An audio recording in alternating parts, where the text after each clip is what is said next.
Group by जो हमारा clause होती है वो हमारा जब हम अपने डेटा को किसी कैटेगोरिकल कॉलम के अकॉर्डिंग देखना चाहते हैं, लाइक काउंटिंग, सम, मिनिमम, मैक्सिमम, तो वो हम यहाँ पर ग्रुप बाई से कर सकते हैं। जैसे अगर मुझे पता करना हो कि हमारा सैलरी का टोटल एक्सपेंस कितना आ रहा है, तो आप बोलेंगे select sum of employ salary from EMP. अब इससे आपको ये पता चला कि आपका टोटल एम्प्लॉयज जितने हैं उन पर आपकी कॉस्टिंग 5,25,000 आ रही है। अब अगर मैं आपसे कहूँ कि इसको डिपार्टमेंट वाइज बताइए, हर डिपार्टमेंट पे कितनी कॉस्टिंग आ रही है, तो डिपार्टमेंट कॉलम मेरा ही है ना, तो मुझे क्या करना होगा, डिपार्टमेंट कॉलम को ग्रुप बाई के साथ अलग अलग करना होगा। मैं लिखूंगा यहाँ पर same query, select sum of employ salary group by department. तो इससे क्या होगा, डिपार्टमेंट कॉलम में जहां जहां पर सेम वैल्यूज हैं उनकी सैलरीज का सम एक कर दिया जाएगा, और जो दूसरी तरह की वैल्यूज हैं डिपार्टमेंट में उन सब का सम एक कर दिया जाएगा। तो इस तरह से जितनी भी डिपार्टमेंट कॉलम में यूनिक वैल्यूज हैं उन यूनिक वैल्यूज के अलावा उसकी जैसी जितनी है उन सब का सम कर करके आपको दे दिया जाएगा। लाइक यहाँ पे डेवलपमेंट एक यूनिक वैल्यू है, तो जितने भी डेवलपमेंट है उन सबकी सैलरी का सम, जितने भी टेस्टिंग है उन सबकी सैलरी का सम, जितने भी अकाउंट्स हैं उन सबकी सैलरी का सम आपको दे दिया जाएगा। तो 80,000 रुपये आपका ये हो गया। अब आपको पता करना है कि सर ये किस किस डिपार्टमेंट का है, तो साथ में डिपार्टमेंट का नेम भी आप ले आइए, डिपार्टमेंट का नाम भी दिखाइए और सम ऑफ सैलरी भी दिखाइए। तो डेवलपमेंट डिपार्टमेंट का कॉस्टिंग आ रहा है इतना, अकाउंट्स का इतना आ रहा है, टेस्टिंग का मेरा इतना आ रहा है। इसका मतलब ये हुआ कि जब आप ग्रुप बाई यूज कर रहे हैं तो ग्रुप बाई के साथ बहुत ज्यादा चांस है कि आप कोई ना कोई एग्रीगेट ऑपरेशन यूज कर रहे होंगे, लाइक काउंट, मिन, मैक्स, सम, एवरेज। तो जब हम ग्रुप बाई का यूज करेंगे तो इन पांचों छह में से कोई ना कोई एक एग्रीगेट फंक्शन का यूज जरूर कर रहे होते हैं। ठीक है, अब मान लीजिए आपसे मैं ये कहूं कि मुझे सम ऑफ सैलरी नहीं चाहिए, मुझे नंबर ऑफ एम्प्लॉयज बताइए किस डिपार्टमेंट में कितने एम्प्लॉयज काम करते हैं। तो मैं क्या करूंगा, सम के अलावा या सम के साथ मैं यहाँ पे लिख सकता हूँ काउंट, किस डिपार्टमेंट में कितने एम्प्लॉयज हैं उनको काउंट करके मुझे बताइए। तो बता रहा है डेवलपमेंट डिपार्टमेंट में 5 एम्प्लॉयज हैं, टेस्टिंग डिपार्टमेंट में 2 एम्प्लॉयज हैं, अकाउंट्स डिपार्टमेंट में मेरे 5 एम्प्लॉयज हैं। अभी जो टेबल है उसके अकॉर्डिंग इसने हमें ये बता दिया। अब अब आपसे मैं ये कहूं कि मुझे क्या करना है, जो ग्रुप वाइज से रिजल्ट आता है, ये जो रिजल्ट आया है ये ग्रुप वाइज से रिजल्ट आया है हमारा,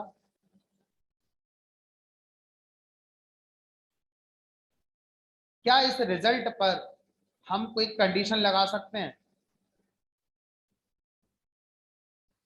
रिजल्ट पर, टेबल पर नहीं, एक्चुअल टेबल पे अगर मुझे कंडीशन लगानी होगी तो ग्रुप वाइज से पहले वेयर लगाऊंगा। ठीक है, और मुझे टेबल पे कंडीशन ही लगानी है, जो ग्रुप वाइज से रिजल्ट आया है उस रिजल्ट पर कंडीशन लगानी है, तो उसके लिए वेयर का यूज नहीं होता, उसके लिए हैविंग जो क्लॉज है इसका यूज होता है। तो ग्रुप वाइज से जो भी रिजल्ट आ रहा है अगर उस पर भी कंडीशन लगाकर उस रिजल्ट को फर्दर और आपको फिल्टर करना है तो आप हैविंग से इस काम को करते हैं। जैसे अगर मैं आपसे कहूं कि मुझे डिपार्टमेंट वाइज एम्प्लॉयज की काउंटिंग बताइए, लेकिन मुझे आउटपुट में सिर्फ वही दिखाना जहां पे डिपार्टमेंट में कम से कम 3 या 3 से ज्यादा एम्प्लॉय, मैं इस वाले रिकॉर्ड को देखना ही नहीं चाहता। मुझे सिर्फ उन एम्प्लॉयज की काउंटिंग बताओ उन उन डिपार्टमेंट के लिए जहां पर 2 से ज्यादा एम्प्लॉयज होते हैं, 2 वाला मत दिखाना। तो कैसे करोगे? तो अब आप सोचोगे सर ऐसे लिख देते हैं यहाँ पर,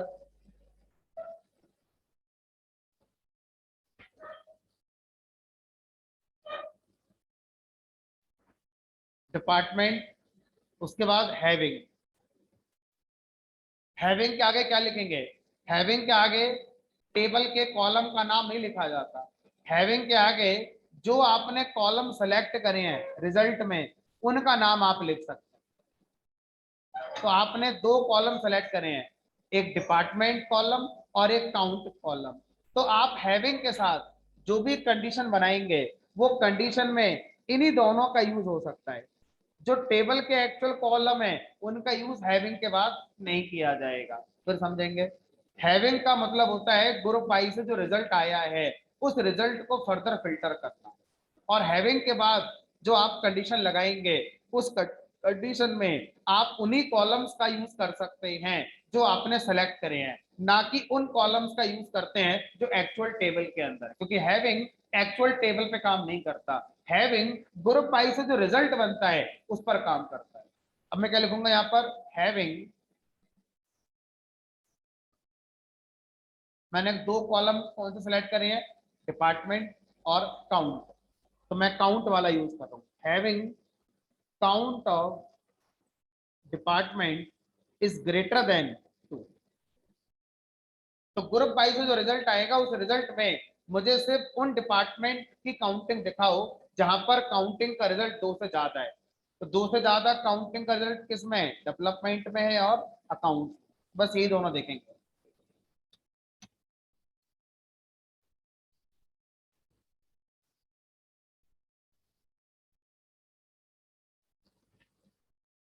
अब अगर आपको लगता है कि सर ये जो मैंने सेलेक्ट किया है, इसका यूज हैविंग में भी करेंगे, तो थोड़ा अटपटा अजीब सा लग रहा है, तो आप इसका अलाइस बना दो, तो अटपटा कम लगेगा। As count. अब इस कॉलम का नाम आपने अपनी क्वारी के लिए क्या रख लिया? काउंट रख लिया। तो अब यहां पर जब आप हैविंग के बाद कंडीशन लगाएंगे, तो काउंट लिख सकते हैं। ये काउंट कौन है? ये काउंट सेलेक्टेड कॉलम का नाम है। सेलेक्टेड कॉलम का नाम तो ये है और ये है, लेकिन इसका आपने अलाइस बना दिया ये, तो इसलिए अब क्वेरी में इसका यूज किया जा सकता है।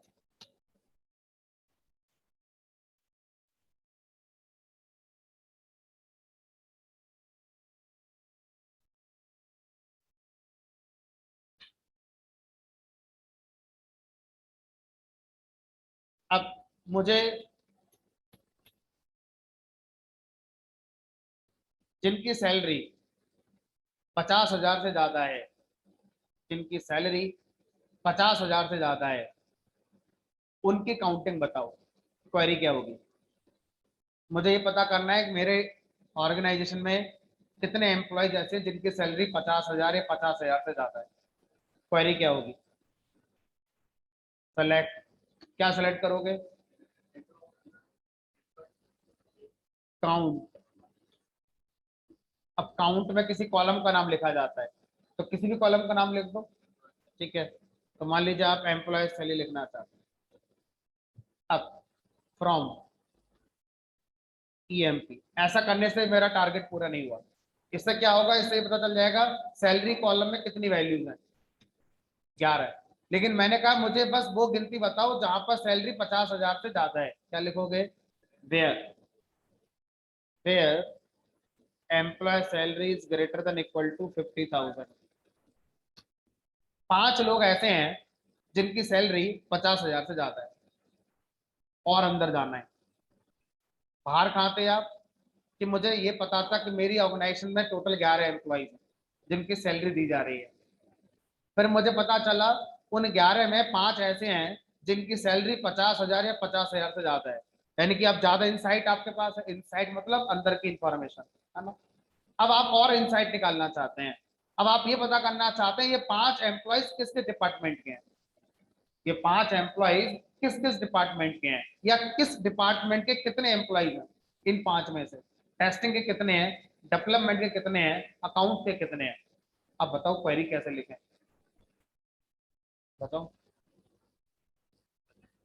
हाँ, सेलेक्ट हो ही गया, चलो आगे बताओ।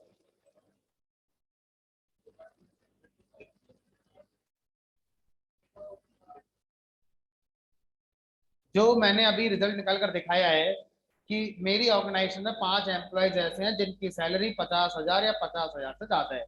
अब मुझे ये बताओ कि किस डिपार्टमेंट में कितने हैं ऐसे। टोटल तो 5 हैं, लेकिन उन 5 में से अकाउंट डिपार्टमेंट में कितने हैं जिनकी सैलरी 50,000 से ज्यादा है। टेस्टिंग डिपार्टमेंट में कितने हैं जिनकी सैलरी 50,000 से ज्यादा है। अब कैसे निकालेंगे?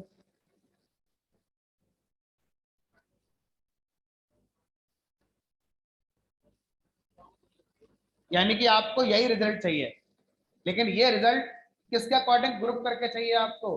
डिपार्टमेंट। क्या लगा दोगे लास्ट में आके यहाँ पर? Group by department. अब सर कैसे पता चलेगा किस डिपार्टमेंट में कितने आए? तो साथ में डिपार्टमेंट का नाम भी आप सेलेक्ट करेंगे। तो काउंट से पहले डिपार्टमेंट का नाम भी सेलेक्ट कर ले।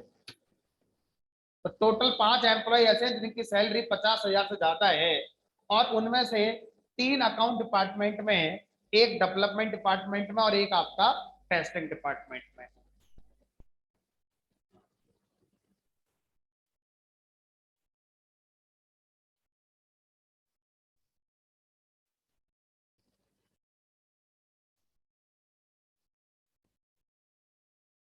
अब मैं वेट कर रहा हूं आप कुछ क्वेश्चन पूछें। आप नहीं पूछ रहे हैं तो मुझे पूछना है। अभी मैं थोड़ी देर पहले मैंने बोला था ग्रुप बाई के साथ वेयर का यूज नहीं होता है, और अभी मैंने इस क्वेरी में ग्रुप बाई के साथ वेयर का यूज किया है। ध्यान से सुनेंगे। ग्रुप बाई से जो रिजल्ट आता है उस रिजल्ट में वेयर यूज नहीं होता है। हम ये जो वेयर लगा रहे हैं ये टेबल पे लगा रहे हैं। टेबल में वेयर चलेगा, टेबल पर हैविंग नहीं चलता है। जो रिजल्ट आ गया उस रिजल्ट में कंडीशन लगाने के लिए वेयर का यूज नहीं होगा। और आसान भाषा में समझो, ग्रुप बाई से पहले वेयर लग सकता है, ग्रुप बाई के बाद वेयर नहीं लगेगा। ग्रुप बाई के बाद अगर कंडीशन लगानी है तो वो हैविंग होती है, और ग्रुप बाई से पहले कंडीशन लगानी है तो वेयर से लगेगी। ये तो रटने वाली बात हो गई। समझने वाली बात यह है कि टेबल पे चलेगा वेयर, और ग्रुप बाई से जो रिजल्ट बनकर आता है उस पर चलता है हैविंग। तो ये जो आपको दिख रहा है ये ग्रुप बाई का रिजल्ट है। अगर इस पर भी कोई कंडीशन लगानी पड़ेगी तो वो हैविंग से लगानी पड़ेगी। ठीक है, और वो कहां लिखी जाएगी क्वेरी में? ग्रुप बाई के बाद। और वो कैसे लिखी जाएगी? फिर हैविंग से लिखी जाएगी। ठीक है, चलिए। अब जैसे मुझे ये तो चाहिए चाहिए, अब मुझे इस रिजल्ट को फिल्टर करना है कि जहां पर एम्प्लॉइज 2 से ज्यादा हो, सिर्फ उन्हीं डिपार्टमेंट को दिखाओ। तो क्या करें अब? लास्ट में group by department having count of employ salary is greater than 2।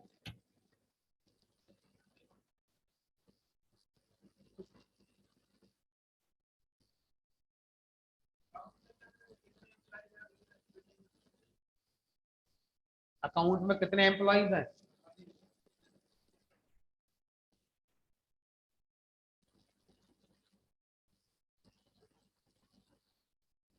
समझा नहीं मैं। यहाँ तो देखा था ये टोटल एम्प्लॉइज काउंट करा था ये।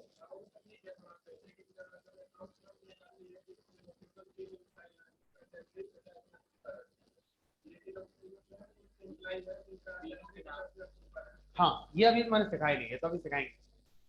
अभी तो हम बस यहाँ पर हैं कि मुझे बस ऊपर ऊपर से पता चल रहा है ना? जो आप कह रहे हैं अभी ये अंदर और जाना होगा, सीखेंगे। तो ग्रुप बाई और हैविंग का कॉन्सेप्ट क्या है ये हमारा समझ में आ जाता है, कैसे ग्रुप बाई और हैविंग काम करता है।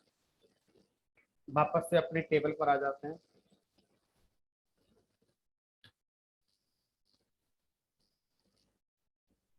अब मुझे क्या करना है, जब भी मैं सेलेक्ट कमांड चला रहा हूँ तो जितने रिकॉर्ड है सारे दिख रहे हैं। मुझे सारे नहीं देखने, मुझे बस शुरू की 5 रोज देखनी है, जिससे मैं एक आइडिया ले लूँ टेबल का ढांचा क्या है। मुझे टेबल के अंदर रोज में इंटरेस्ट नहीं है, लेकिन एक आइडिया ले लूंगा कि जो रोज है वो क्या क्या वैल्यू कंटेन कर रही है। तो शुरू की 5 रोज दिखा दो बहुत। कैसे दिखाओगे शुरू की 5 रोज? बाय डिफॉल्ट हमारा सेलेक्ट कमांड में अगर वेयर आपने नहीं लगाया है तो बाय डिफॉल्ट सारी रोज सेलेक्ट हो कराएंगे हमारे। ठीक है, तो यहाँ पर हम क्या करेंगे? Select asterisk from EMP limit 5। तो क्या आएंगी? लिमिट कीवर्ड का यूज करके हम क्या कर सकते हैं? अपने रिकॉर्ड्स को लिमिट कर सकते हैं। चाहे आप किसी भी तरह से रिकॉर्ड लेकर आई हो, उसमें लिमिट लगा सकते हैं। तो अभी मेरे पास कोई कंडीशन नहीं, कोई कुछ नहीं, फिर भी मैं लिमिट लगा सकता हूँ। मैं चाहूँ तो लिमिट लगा सकता हूँ कि भाई से वो एम्प्लॉयज ला कर दो जिनकी सैलरी 50,000 से ज्यादा है, लेकिन उनमें से भी सिर्फ शुरू के 3 दिखा दो, तो उसमें भी लिमिट लगा सकते हैं। Select asterisk from EMP where employ salary is greater than equal to 50,000, limit 3। हमारा तो जो रिजल्ट आया है उस पर लिमिट लग जाएगी हमारी। तो इस तरह से अगर मैं लिमिट लगाना चाहूं तो लगा सकता हूं, लेकिन अब मुझसे किसी ने कहा ऐसे नहीं, मुझे टॉप 3 एम्प्लॉयज देखने हैं। जैसे क्वेश्चन में बोला गया मुझे टॉप 3 एम्प्लॉयज देखने हैं, आपने कम सोचा और लिख दिया लिमिट 3, और आपका आंसर गलत हो गया क्योंकि आपने क्वेश्चन ध्यान से नहीं सुना। अब दोबारा सुनो, मुझे टॉप 3 एम्प्लॉयज देखने हैं बेस्ड ऑन हाईएस्ट सैलरी। मुझे 3 शुरू के 3 नहीं दिखाओ, मुझे वो 3 दिखाओ शुरू के जिनकी सैलरी ज्यादा है, 80,000 वाला, 60,000 वाला, ऐसे करके मुझे दिखाओ। मुझे वो 3 एम्प्लॉयज दिखाओ जिनकी सैलरी सबसे ज्यादा है। कैसे दिखाओगे? लॉजिक सोचो, क्वेरी के बारे में सोचो। पहले मुझसे कहा गया मुझे सैलरी के डिसेंडिंग ऑर्डर, हाईएस्ट से लोएस्ट की तरफ, जैसे डिसेंडिंग ऑर्डर, डिसेंडिंग ऑर्डर में रिकॉर्ड दिखाओ। पहले इतना पार्ट कंप्लीट करो, भूल जाओ कि मुझसे शुरू के 3 मांगे हैं। बस ये देखो कि मुझसे कहा गया है सैलरी के डिसेंडिंग ऑर्डर में रिकॉर्ड दिखाओ, तो क्या लिखे यहाँ पर? सेलेक्ट एस्टेरिस्क फ्रॉम ईएमपी, फिर order by employee salary descending. तो सैलरी के डिसेंडिंग ऑर्डर में आगे सारे रिकॉर्ड मेरे। अब लिमिट लगा दो, लिमिट 3।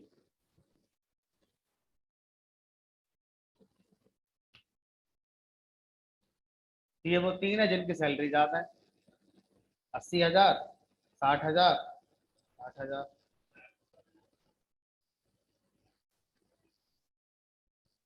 मैक्स से हमें सिर्फ एक ही मिलेगा, मैक्स हमें सिर्फ, अगर हम मैक्स लगाएंगे तो वो हमें सिर्फ ये बताएगा मैक्सिमम सैलरी क्या है, किसकी है ये नहीं बताएगा। देखो अगर मैं लिखूं यहाँ पर सेलेक्ट मैक्स और एम्प्लॉय सैलरी फ्रॉम ईएमपी, 80,000 किसकी है? अब अभी और इसमें बहुत सारे केस आएंगे, है ना। मुझसे कहा गया आप यहां पर ही रहो,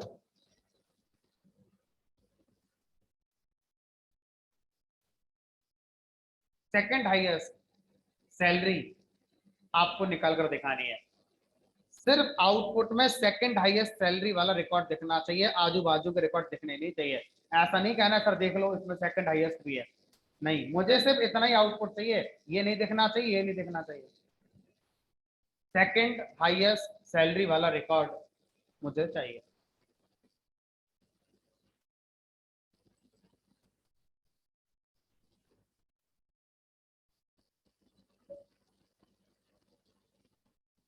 तो जो लिमिट है ना, लिमिट के साथ हम 2 तरह से काम करते हैं। लिमिट के बाद सिंगल नंबर लिखेंगे, तो वो उतने रिकॉर्ड्स जो भी रिजल्ट में आए होंगे उस रिजल्ट के शुरू के उतने रिकॉर्ड आपको दिखाने वाला काम करेगा लिमिट कीवर्ड। लिमिट कीवर्ड में 2 वैल्यू भी लिख सकते हैं। पहली वैल्यू क्या होती है, जो रिजल्ट आया उसमें शुरू के कितने रिकॉर्ड को स्किप करना है। तो मैंने कर दिया यहाँ पर, मान लीजिए 3, शुरू के 3 स्किप करने के बाद कितने दिखाने हैं, कॉमा लगाकर मैंने कहा मुझे 2 दिखाने। तो इसका मतलब है हमारा ऑफ साइड, और ये होते हैं हमारे नंबर ऑफ रिकॉर्ड।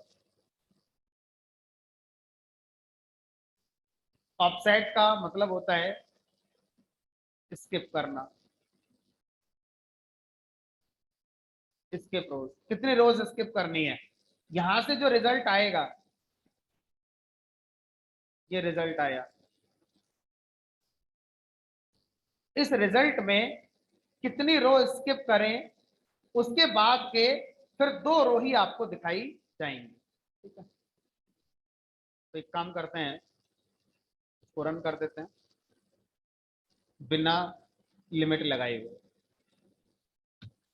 और अब देखो, अगर मैं इसमें शुरू के 3 स्किप कर दूं तो ये चले गए, और उसके बाद के 2 दिखाओ, यानी कि ये 2 दिखने चाहिए फिर मुझे, है ना। अब चला कर देखते हैं, लिमिट सिंगल वैल्यू है तो सिर्फ उतने रिकॉर्ड, 2 वैल्यू होने पर पहली वैल्यू ऑफसेट बन जाती है और दूसरी वैल्यू आपके रिकॉर्ड कितने हैं वो बन जाती है 3,2। मतलब जो रिजल्ट है उसमें शुरू के 3 इग्नोर कर दो, उसके बाद के 2 लिमिट कर दो, यानी कि ये 2 दिखने चाहिए आउटपुट में भी। तो जो मैंने क्वेश्चन पूछा उसका आंसर ये नहीं है, वो आपको बता नहीं है, ये तो मैं आपको सिखा रहा हूं कि लिमिट कैसे यूज करते हैं। ठीक है, अब आप मुझे बताओ, second highest record according to salary की क्वेरी क्या होगी। 3 की जगह पर क्या कर दें 1, और 2 की जगह पर भी क्या कर दें 1। सेकंड हाईएस्ट हो गया। पहले डिसेंडिंग ऑर्डर में सारे रिकॉर्ड आएंगे, उसमें से शुरू का एक रिकॉर्ड स्किप कर दो, और कितने दिखाने हैं, एक ही दिखाना है, तो देखने वाले को एक ही दिखेगा वो, क्योंकि आपने दिखाई एक ही है। तो सेकंड हाईएस्ट का ये आपका आ गया तैयार। अगर मुझे सेकंड की जगह थर्ड हाईएस्ट रिकॉर्ड चाहिए तो थर्ड हाईएस्ट में क्या करना होगा, जहां पर ऑफसेट है वहां पर क्या लिख दें 1 की जगह पर 2, थर्ड हाईएस्ट रिकॉर्ड आ गया। एनएथ हाईएस्ट रिकॉर्ड निकालने की क्वेरी हो गई। इंटरव्यू में जाओगे तो सबसे पहला क्वेश्चन यही होता है, एनएथ हाईएस्ट सैलरी कैसे निकाली जाती है। आसान सी क्वेरी है ना। लेकिन इस क्वेरी के साथ लिमिटेशन क्या है, इसके साथ लिमिटेशन ये है कि ये लिमिट कीवर्ड हर आरडीबीएमएस में नहीं होता।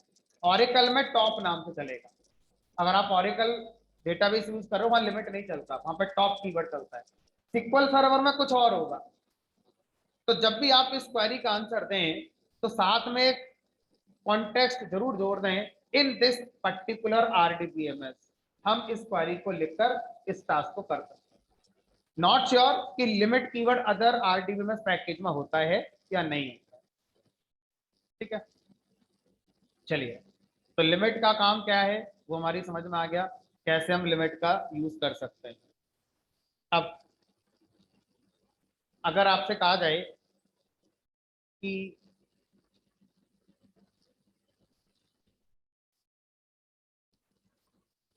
अगर किसी आरडीबीएमएस में लिमिट क्वेरी नहीं चल रही है और मुझसे कहा जाए कि हाईएस्ट सैलरी वाला रिकॉर्ड लाकर दिखाओ, तो अभी आप ऐसे लिखोगे तो हाईएस्ट सैलरी आ जाएगी मैक्स लगाकर, लेकिन मुझे मैक्सिमम सैलरी वाला रिकॉर्ड चाहिए, पूरा रिकॉर्ड चाहिए बिना लिमिट लगाए। तो कैसे लेकर आओगे, क्योंकि लिमिट माई सिक्वल का अपनी एक फैसिलिटी है, स्टैंडर्ड नहीं है, हर आरडीबी में इसे सपोर्ट नहीं करता है। तो हमें इसका एक अल्टरनेट भी सीखना चाहिए। माइट भी इंटरव्यू मना कर दे कि लिमिट यूज नहीं करना है, एक ऐसा तरीका बताओ जो हर आरडीबी में चली जाए।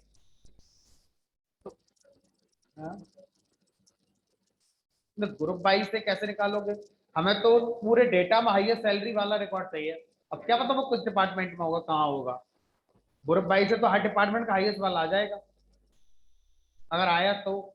फिलहाल अगर मैं सेलेक्ट मैक्स लगाता हूं तो मैक्सिमम सैलरी आ जाएगी।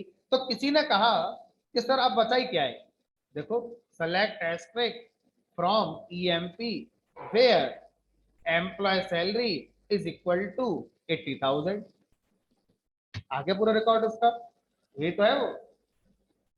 तो क्या ये तरीका सही होगा, नहीं होगा। क्यों, क्योंकि टेबल में रिकॉर्ड आते जाते रहेंगे, जरूरी है किसी भी पॉइंट पर मैक्सिमम सैलरी 80,000 ही रहेगी, हो सकता है कोई और रिकॉर्ड आ गया या किसी एग्जिस्टिंग का इंक्रीमेंट हो गया वो आगे बढ़ गया। तो इसका मतलब तो ये होगा कि जब जब आपको हाईएस्ट सैलरी वाला रिकॉर्ड ढूंढना होगा, पहले हाईएस्ट सैलरी निकालनी होगी, तब जाके आप कंपेयर कर पाएंगे। यहाँ पर डायरेक्ट वैल्यू लिखना तो समझ में नहीं आ रहा है, क्योंकि ये तो बदलता रहेगा ना टेबल में हमारा। अब कैसे करोगे इस प्रॉब्लम को सॉल्व? तो किसी ने कहा कि सर यहाँ लिख लो ऐसे करके, मैक्स ऑफ एम्प्लॉय सैलरी। ठीक है, चलो अब इस बात का ध्यान रखेंगे, जितने भी एग्रीगेट फंक्शन है, जितने भी एग्रीगेट फंक्शंस मैंने आपको पढ़ाई, मिन मैक्स सम काउंट एवरेज, इनका इस्तेमाल सेलेक्ट कमांड के बाद होता है। सेलेक्ट के जस्ट आफ्टर इनको लिखा जाता है। क्या इसके पहले सेलेक्ट है? नहीं, इसके पहले तो इक्वल टू सिंबल है, एरर आ जाएगी। तो जितने भी आपके मिन मैक्स ये वाले एग्रीगेट फंक्शन जितने मैंने पढ़ाए या जितने रह गए मैंने नहीं पढ़ाए, वो भी अगर यूज करने होंगे, रूल है उनका कि वो सेलेक्ट कमांड के बाद ही लिखे जा सकते हैं क्वेरी में, कहीं और जगह लिखने पर एरर आ जाती है। तो अभी आप क्या कहना चाहते हैं? एरर आएगी, यहाँ पर हम लिख ही नहीं सकते। देखो, invalid use of group function, aggregate function group function एक ही बात है। ठीक है, तो इसके लिए हमें एक सोल्यूशन दिया गया कि आप क्वेरी के अंदर क्वेरी लिख सकते हैं जिसको सब क्वेरी या नेस्टेड क्वेरी के नाम से भी जाना जाता है। तो यहाँ पे लिख दीजिए, अब तो सही है, select max employee salary from EMP. तो कि आप कह रहे थे ना कि इसको या जितने एग्रीगेट फंक्शन है सेलेक्ट के बाद लिखेंगे, तो अब तो ये क्वेरी सही है अपने आप में। हमने कहा सोचना पड़ेगा, पहली बार देख रहे हैं हम तो, ऐसा क्वेरी चल रही है उसके अंदर भी क्वेरी लिख दी आपने, आंसर है yes। तो आप नेस्टेड क्वेरी लिख सकते हैं, किसी भी लेवल पर कितना भी नेस्टेड कर सकते हैं। इवन नेस्टेड क्वेरी सिर्फ सेलेक्ट के अंदर ही नेस्टेड नहीं होती है, इंसर्ट के अंदर भी नेस्टेड हो सकती है, अपडेट के अंदर भी हो सकती है, डिलीट के अंदर भी हो सकती है, किसी भी क्वेरी के अंदर नेस्टेड क्वेरी को लिखा जा सकता है। लेकिन रूल क्या है? नेस्टेड क्वेरी माई एसक्यूएल में पैरेंथेसिस के अंदर लिखी जाएगी। अब जो आप चाहते हो वो होता है। तो जब भी आपको अपना हाईएस्ट रिकॉर्ड वाला डेटा चाहिए विदाउट यूजिंग लिमिट कीवर्ड, तो इस क्वेरी का आप यूज कर सकते हैं।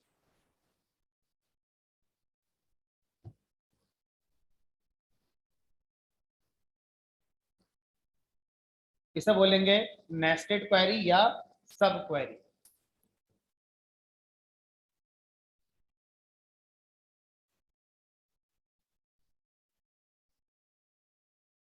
चलिए आगे बढ़ते हैं।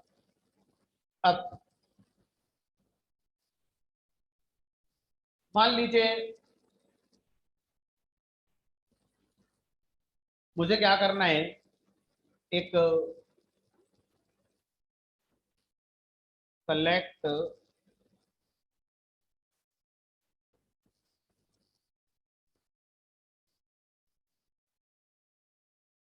डिस्टिंक्ट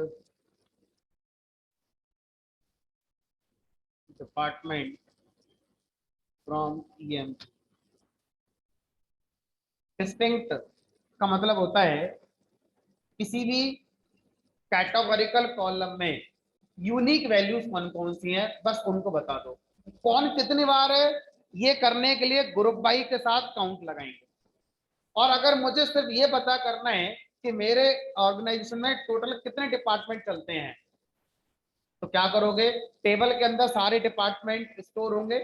अब मुझे बस ये बता दो कितने डिपार्टमेंट हैं, तो हम क्या करेंगे, डिपार्टमेंट कॉलम पर डिस्टिंक्ट फंक्शन कॉल करेंगे। डिस्टिंक्ट फंक्शन क्या करता है, जिस कॉलम पर लगाया जाता है उस कॉलम में जो यूनिक वैल्यूज हैं उनको लेकर आपको दे देता है। तो अगर आप इसे न्यूमेरिक पर लगाएंगे तो सेंस तो बनेगा नहीं, क्योंकि सैलरी ऐसा थोड़ी है जो पर्टिकुलर कैटेगरी में होती है कि 10,000 या 15,000 होगी, कुछ भी हो सकती है वो तो ज्यादा बार डिस्टिंक्ट फंक्शन को आप किसके साथ यूज करना चाह रहे होगे? किसी कैटेगोरिकल कॉलम। कैटेगोरिकल कॉलम क्या होता है? जिसमें जो वैल्यूज है वो कैटेगरी को रिप्रेजेंट कर रही हो, है ना। जैसे आपका जेंडर कॉलम है, अब आप पता करना चाहते हैं कि मेरे यहाँ पर जो एम्प्लॉयज काम कर रहे हैं उनके टोटल जेंडर क्या होंगे, तो आप लगा दो select distinct gender from EMP. वहां पर आ जाएगा मेल फीमेल, तो 2 ही जेंडर है, मेल फीमेल थर्ड जेंडर मतलब 3 जेंडर है। यहाँ पर सिर्फ मेल मतलब एक ही जेंडर के लोग काम करते हैं हमारे यहाँ पर। इस तरह से अगर आप पता करना चाहते हैं क्विकली कि पर्टिकुलर कॉलम के अंदर मेरे यहाँ पर कितने हमारी वैल्यूज हैं, यूनिक वैल्यूज हैं, डिस्टिंक्ट फंक्शन का यूज करके आसानी से कर सकते हो। किसी कॉलेज में बहुत सारे स्टूडेंट्स पढ़ते हैं, अलग अलग ब्रांच है, सीएस में 100 बच्चे पढ़ते हैं, आईटी में 80 बच्चे पढ़ते हैं, ईसी में कुछ बच्चे हैं। अब मुझे बस ये पता करना है कि आपके कॉलेज में कौन कौन सी ब्रांचेस हैं। Select distinct branch from branch, या टेबल का नेम जो भी आपका। तो इस तरह से डिस्टिंक्ट फंक्शन का यूज हम कर सकते हैं। ज्यादा बार डिस्टिंक्ट फंक्शन भी किसके साथ यूज होगा, कैटेगोरिकल कॉलम। तो जो ग्रुप बाई है और डिस्टिंक्ट फंक्शन है, ये दोनों हम जनरली कैटेगोरिकल कॉलम के साथ यूज करते हैं, ना कि किसी न्यूमेरिक कॉलम के साथ यूज करते हैं। ठीक, आगे बढ़ते हैं। हाँ जी,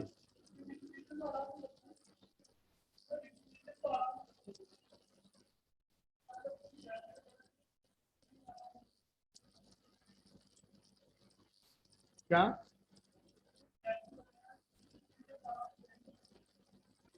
सैलरी का रिपीटेशन? अभी हम सैलरी की बात कर कहाँ रहे हैं, अभी तो हम डिस्टिंक्ट डिपार्टमेंट पे चला रहे हैं ना। तो वो एक एक सैलरी ला कर दे देगा, कोई सेंस ही नहीं बनेगा फिर उसका, सीधी सी बात है। तो अब आप बोलो किसी एम्प्लॉय का नाम है, उस पर डिस्टिंक्ट चला रहा हूँ, तो उसका हासिल क्या करोगे आप, कुछ नहीं करोगे।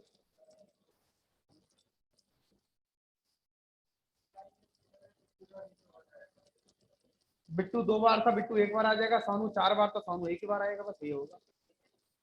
तो वो साइंस बनता नहीं है, मतलब हो सकता है अपना काम करे एक बारी तो।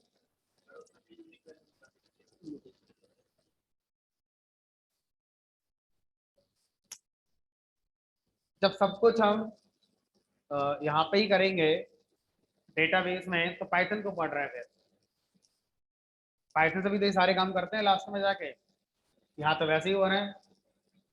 तो अब सोचो, जरूरी है कि जहाँ आप जॉब करने जा रहे हो उसका डेटा डेटाबेस में ही होगा, नहीं हुआ तो उससे बोलोगे कि नहीं हमने तो पाइथन पढ़ी नहीं, हमने तो डेटाबेस पढ़ा है, अपना डेटा पहले रखो डेटाबेस में, तब काम करेंगे आपके यहाँ पर। हम जहाँ नौकरी करने जा रहे हैं, क्या पता उसका डेटा कहाँ रखा है। डेटाबेस में रखा है तो ऐसे करेंगे, डेटाबेस में नहीं रखा है तो कहीं तो रखा होगा, जहां रखा होगा वो सीखो। हो सकता है किसी के एक्सेल में रखा हो, तो क्या एक्सेल भी सीखें, अच्छी बात है, सीखनी चाहिए, है ना। तो हो सकता है डेटा किसी वेबसाइट पर रखा हो, तो वेबसाइट के अंदर डेटा रखा हुआ है, अब उसको आपको एनालाइज करना है। अब मुझे तो वेबसाइट बनानी आती नहीं है, तो पाइथन एक कॉमन प्लेटफॉर्म प्रोवाइड कर रहा है। पाइथन के अंदर आप डेटाबेस से डेटा लाकर स्टोर करेंगे, फिर अपना काम करो। फाइल एक्सेल फाइल है, सीएसवी फाइल है, इंटरनेट की वेबसाइट है, एक्सएमएल फाइल है, जेसन फाइल है, तो कहीं भी डेटा अगर रखा हुआ है, तो आप या तो अलग अलग डेटा पे जाके प्रैक्टिस करो, जैसा भी आप कर रहे हो।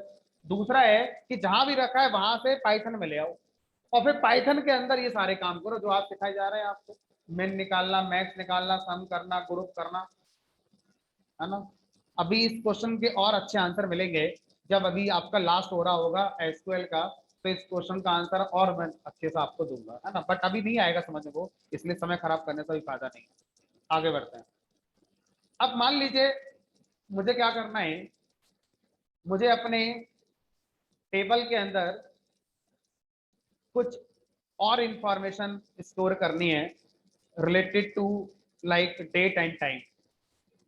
अभी हमने वैरकर कॉलम देखा, फ्लोट कॉलम देखा, इंटीजर कॉलम देखा, है ना। अब हम थोड़ा डेट टाइम की तरफ मूव करना चाहते हैं कि अगर मान लीजिए मैं कोई बैंकिंग सॉफ्टवेयर बना रहा हूँ, तो बैंकिंग सॉफ्टवेयर में डेट और टाइम तो स्टोर करनी पड़ेगी, ट्रांजेक्शन की, ट्रांजेक्शन कब हुई थी, किस समय हुई थी, है ना।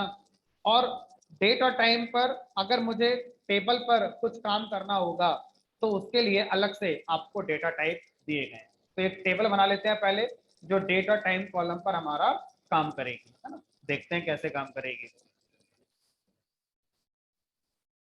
तो क्रिएट टेबल, टेबल का नाम मान लीजिए कर दिया मैंने यहाँ पर ट्रांजैक्शन कर दिया, अब इस टेबल में मैं सिर्फ 3 कॉलम ले रहा हूँ, बाकी कोई और कॉलम नहीं ले रहा। जो पर्पज है इस कॉन्सेप्ट को बताने का, सिर्फ उसी पर्पज से रिलेटेड जो चीजें हैं वो मैं यूज करूंगा। तो ट्रांजैक्शन नाम की मैं एक टेबल बना रहा हूँ। इस टेबल में मैं चाहता हूँ कि हमारा ट्रांजैक्शन की जो डेट हुई थी वो स्टोर होनी चाहिए, है ना। तो मैंने क्या करा, माई डेट नाम से एक कॉलम बना दिया।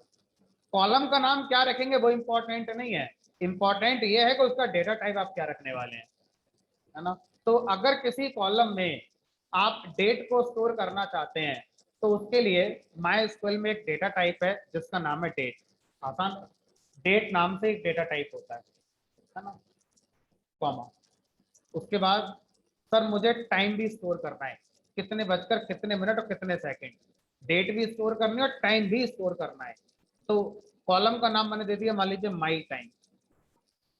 टाइप का नाम क्या है वो बताइए। तो टाइम नाम से ही एक डेटा टाइप होता है, आसान है बहुत। डेट को स्टोर करने का डेटा टाइप डेट है, टाइम को स्टोर करने का डेटा टाइप टाइम है। सर ऐसा नहीं हो सकता कि एक ही कॉलम में डेट भी आ जाए और टाइम भी आ जाए, मैं अलग अलग 2 कॉलम क्यों मेंटेन करके चलूं। तो ऐसा भी कर सकते हो, हमारे पास एक ऐसा डेटा टाइप भी है जिसमें डेट और टाइम दोनों आ जाते हैं हमारे।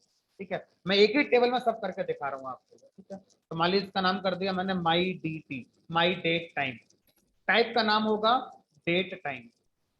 तो 3 डेटा टाइप आपको और पढ़ने हैं। टाइम डेटा टाइप जो सिर्फ टाइम को स्टोर करता है, डेट डेटा टाइप जो सिर्फ डेट को स्टोर करता है, डेट टाइम डेटा टाइप जो हमारा डेट और टाइम दोनों को स्टोर करता है।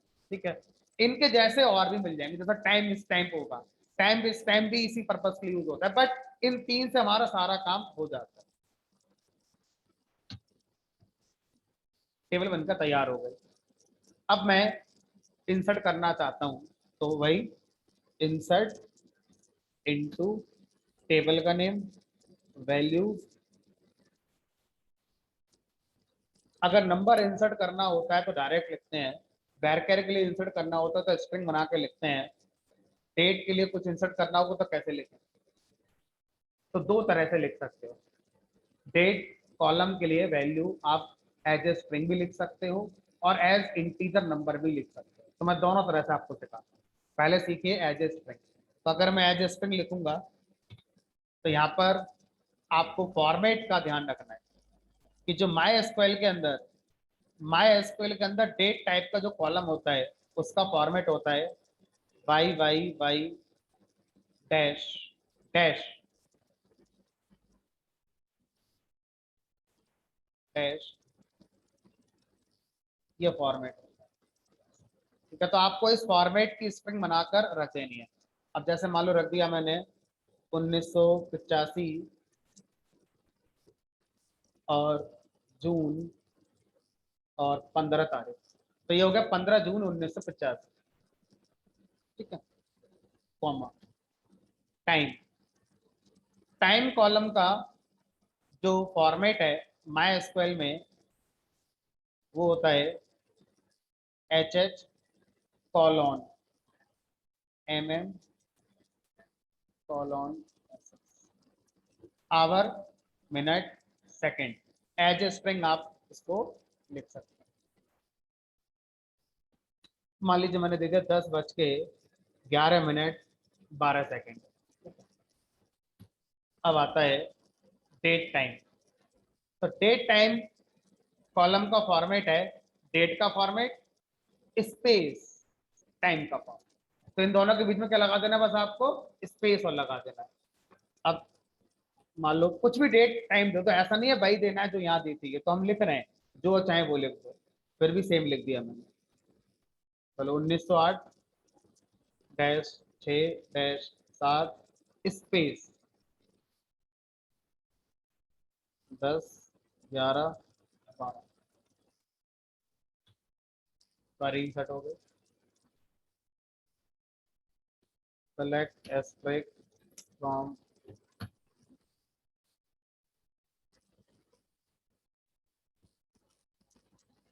तो हमारे ब्रेन के 2 हिस्से आपने कभी सुने होंगे मोटिवेशनल जो सेमिनार होते हैं, कॉन्शियस माइंड, सब कॉन्शियस माइंड। तो सब कॉन्शियस माइंड के अंदर मेरे क्या जा चुका है, ईएमपी जा चुका है। तो उस पर काम करने के लिए मुझे कोई एफर्ट नहीं लगाना पड़ रहा है। लेकिन अभी ट्रांजेक्शन टेबल मेरे किस माइंड में पड़ी हुई है, कॉन्शियस में पड़ी हुई है। जब मेरे सब कॉन्शियस में आ जाएगी तो अपने आप मेरे हाथ में ट्रांजेक्शन आना शुरू हो जाएगा।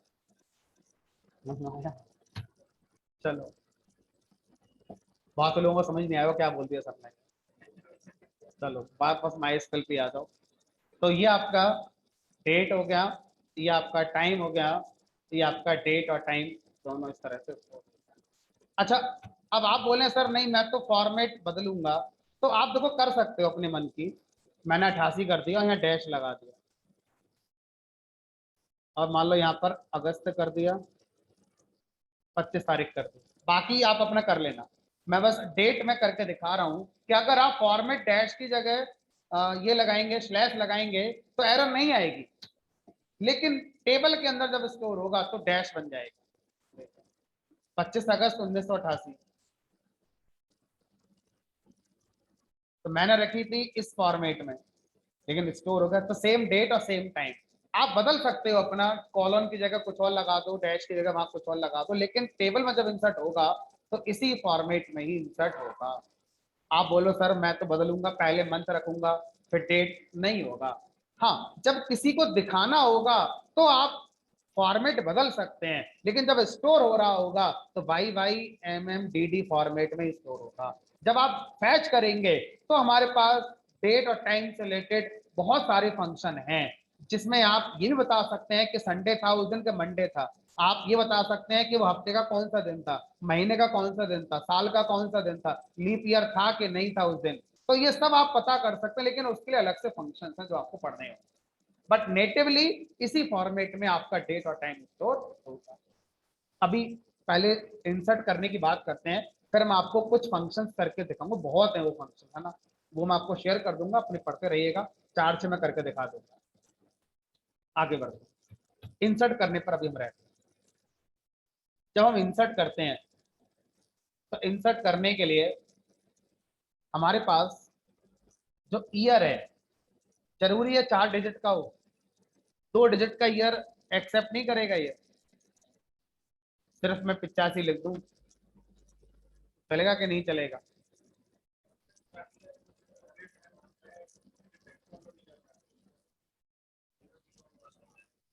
85 को चलो देखते हैं।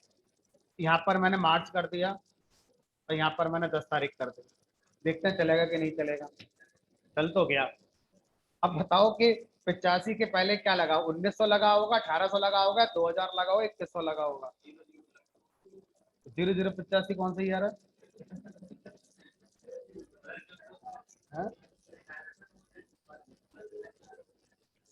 अच्छा चलो ठीक है, देखो क्या लगाया उसने, 1985 लगाया। अभी सही से आपने सीखा नहीं है, अब दोबारा देखो।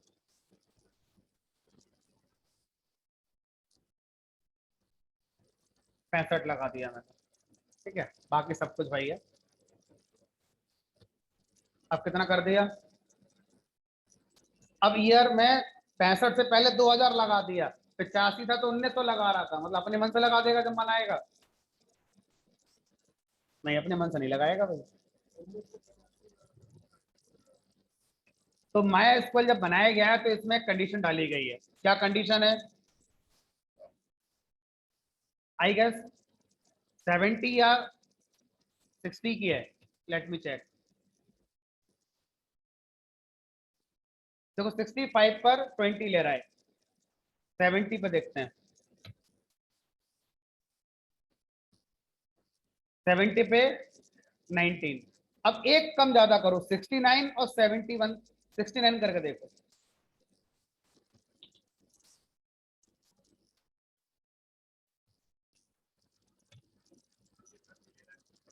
इसका मतलब क्या हुआ, जब ईयर 0 से लेकर 69 होगा तो उसके पहले प्रीफिक्स 20 लगेगा। अगर ईयर की वैल्यू 2 डिजिट में है और वो 70 से लेकर 99 तक है तो वो 1900 में चली जाएगी। ऐसा 2022 का जो सेटअप है माइस्कल का उसमें है। अब 2050 में जो सेटअप रिलीज करेंगे तो बदल देंगे ना उसमें ये चीज, भाई समय के साथ साथ बदली जाएगी ये चीज हमारी। आज जो जो हमारा माइस्कल का सेटअप है उसमें उन्होंने जो कंडीशन डाली हुई है वो बॉर्डर लाइन है क्या हमारा 70 वाली। अगर ईयर 4 डिजिट में है तो जो है वो है, अगर ईयर 2 डिजिट में हुआ तो उसके प्रीफिक्स में क्या माना जाएगा वो हमारा डिसाइड होगा कि अगर आपका ईयर 69 या 69 से पहले का है तो 20 लगेगा, अगर आपका ईयर 70 से लेकर 99 है तो उसके पहले 19 लगेगा। ठीक है, तो बेटर है कि आप अपना ईयर प्रॉपर 4 डिजिट में लिखकर चलो, या तो फिर ये रूल, और ये रूल माई एसक्यूएल का है, ऑरेकल पे क्या पता क्या रूल होगा, सीक्वल सर्वर पे पता नहीं क्या रूल होगा, देखना पड़ेगा। तो इससे अच्छा तो ये है कि आप 4 डिजिट का ईयर लेकर ही चले। ठीक है, कोई और तरीका इसके अलावा है? हम क्या कर सकते हैं, स्ट्रिंग की बजाय इंटीजर में भी लिख सकते हैं। स्ट्रिंग की जरूरत नहीं है, इंटीजर में लिखेंगे, लेकिन हम कभी लिखना पसंद नहीं करेंगे, बट एक ऑप्शन है, लिखो। तो मान लीजिए मैं लिखा यहाँ पर 2022, उसके बाद लिखेंगे मंथ, मंथ कर दिया मान लीजिए मैंने नवंबर, और अगर जून होता तो 06 ऐसे करके नवंबर, तारीख हो गई 25। जिसको पता है उसी को पता है, जब पहली बार इसको देखेगा वो सब कुछ नहीं पता क्या लिख रहे हो आप। शुरू के 4 डिजिट ईयर माने जाएंगे, नेक्स्ट 2 डिजिट मंथ माने जाएंगे, नेक्स्ट 2 डिजिट डे माने जाएंगे, अगर आप इंटीजर में लिख रहे हैं। ठीक है, कॉमा, स्ट्रिंग नहीं है ये, इंटीजर है। अब टाइम, सेम टाइम की कहानी होगी। ठीक है, 10:11 मिनट 12 सेकंड, दोनों को मिलाकर लिखें तो 1990 जुलाई 12 तारीख 10:10 मिनट 10 सेकंड। सही है, हमने लग तो रहा है, अजीब तो लग रहा है लेकिन सही भी लग रहा है ना। अब ढूंढो पहचानो सब सही गया है क्या?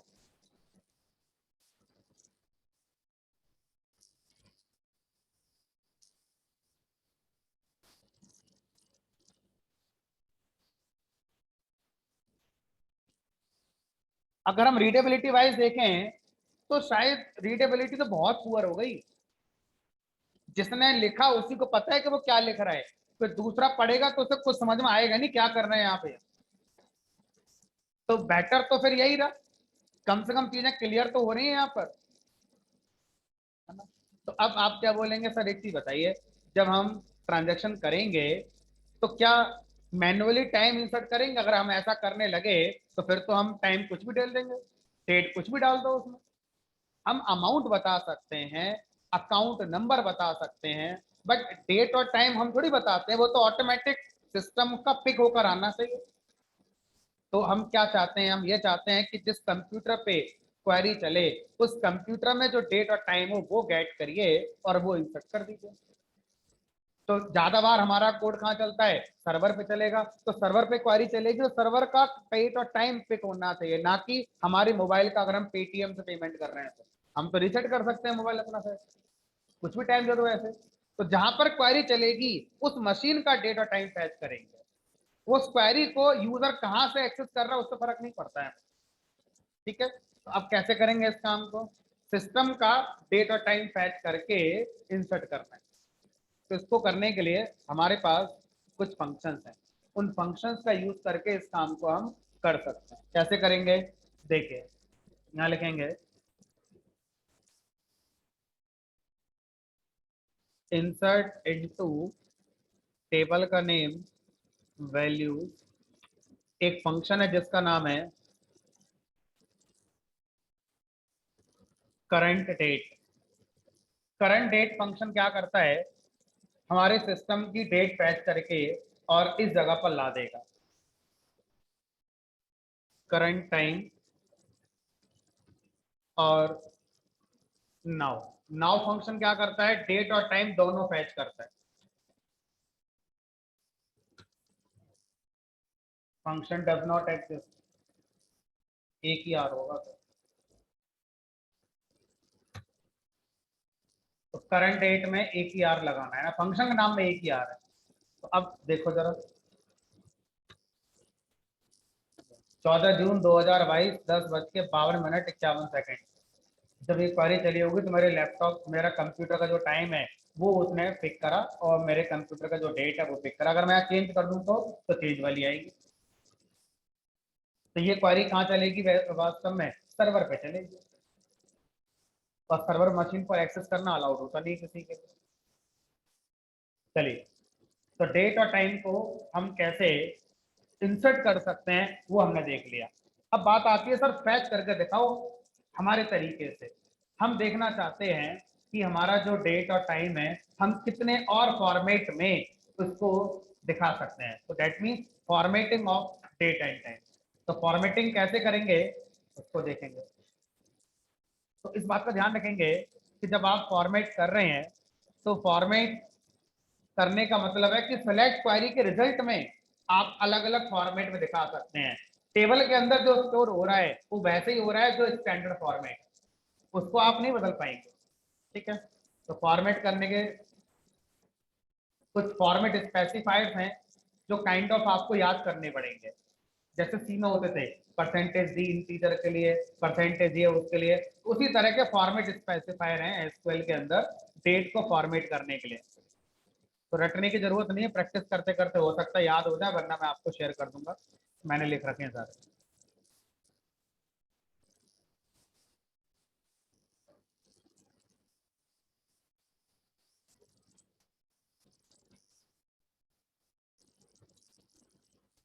तो ये तो हो गए फंक्शन आपके, current date, current time, now. और भी फंक्शन है, डे, डे का नेम, डे ऑफ वीक, इन सभी काम हो जाएगा। और शॉर्टकट है ये, डेट फॉर्मेट नाम का फंक्शन है, उसमें आप अपना डेट कॉलम का नाम लिखिए और यहाँ पर अपना फॉर्मेट लिखिए। तो मैं कुछ करके दिखा देता हूँ, बाकी घर पे आप आराम से करके देखिएगा। जितना प्रैक्टिस करेंगे उतना ज़्यादा आपको लर्निंग देगा। तो मैं लिखा यहाँ पर select date underscore format, use करना सीख लीजिए बस। डेट अंडरस्कोर फॉर्मेट नाम का फंक्शन है जो हम सेलेक्ट के बाद लिख सकते हैं। अब इस डेट अंडरस्कोर फॉर्मेट फंक्शन में दो चीजें पास करनी है। पहला वो कॉलम का नाम जिसका डेटा टाइप डेट है। तो मेरे कॉलम का नाम क्या था जिसका डेटा टाइप डेट था? माई डेट, कॉमा, स्ट्रिंग के अंदर क्या लिखना है? फॉर्मेट। ठीक है, अब जैसे मैंने यहाँ लिख दिया, फॉर्मेट पहला है परसेंटेज ए। देखो मैं परसेंटेज ए अगर मैं लिख दूं तो क्या हो, जितनी भी डेट हैं उन सब डेट का एब्रीविएटेड हमारा डे नेम आ जाएगा। मना क्यों कर रहा है? Select date format my date from, table का नाम क्या है हमारा?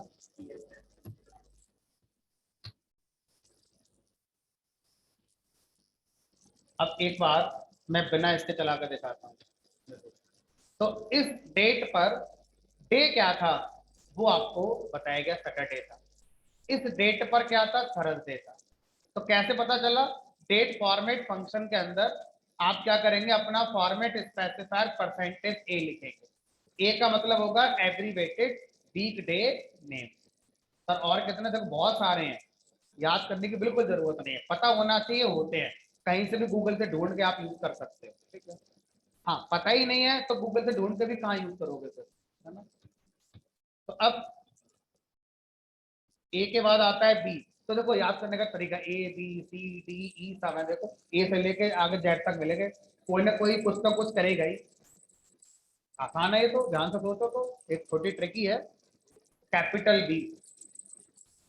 कैपिटल बी मंथ के नेम देगा, एब्रीवेटेड मंथ के नेम।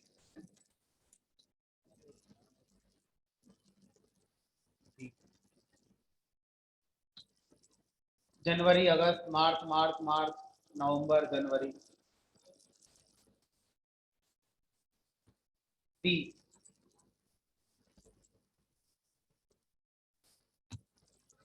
डी क्या दे रहा है? मंथ, न्यूमेरिक मंथ दे रहा है।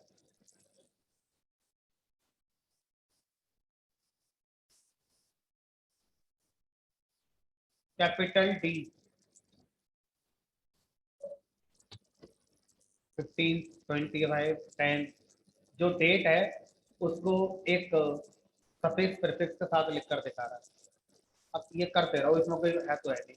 देखो ये आवर, मिनट, सेकंड,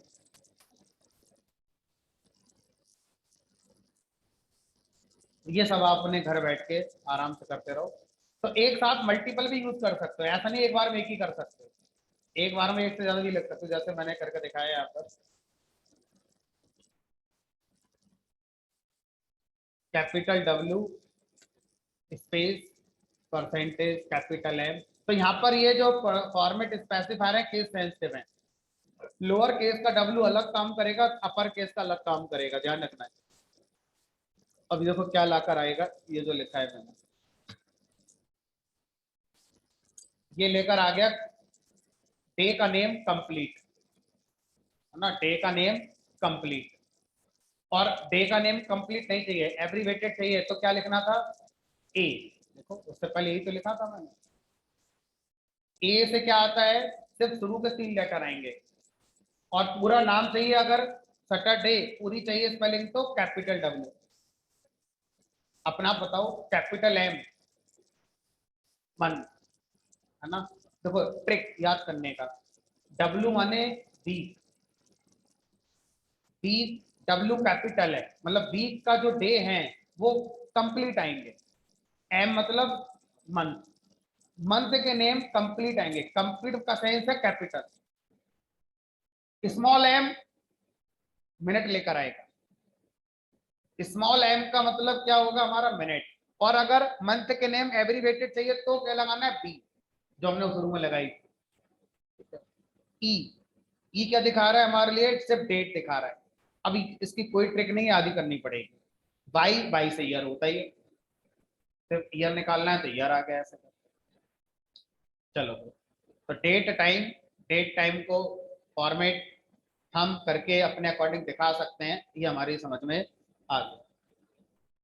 अब आगे चलते हैं। कभी कभी हम ऐसी टेबल पर काम कर रहे होते हैं जहां पर हम किसी 2 कॉलम के बेस पर डुप्लीकेसी को कंट्रोल करना चाहते हैं। क्या मैं कहना चाह रहा हूं उसको समझिए।